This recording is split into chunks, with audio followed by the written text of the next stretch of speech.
Yaani wewe Max mtu. Yaani Max mbona unanifanyia hivyo? Yaani Max kila siku nakwambia wewe mtoto wewe wanivua nguo, mtoto wewe wanivua nguo, wewe usikii hata kidogo. Hasa nakuvua nguo mpaka tungu zako basi njoo nikuvishe. Hebu nipisha hapa.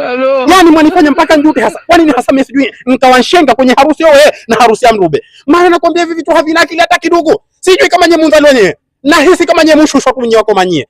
Haya, ndio nini kwenda kumpiga kungu ya watu? Tena kungu inakwambia kungu ninamtoa mbali sana kungu ikanyoka. Wenda ntia marungu.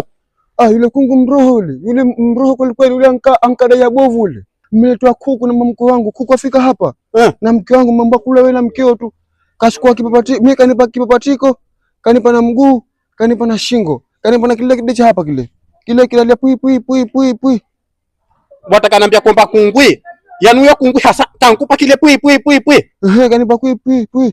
Haya subiri, haya kwani ukampiga? Usiungemwambia tu kwani ukampiga sasa? Mroho, hizo mroho, mimi ndo maana nikamtoa samle ndani atoke, nimemfukuza. Shi. Tena. Una akili wewe. Wewe nipiga. Tena sisi kaze macho. Subiri nijifungie. Maana mimi nataka nikuonesha sasa mimi mwenyewe. Oh my God.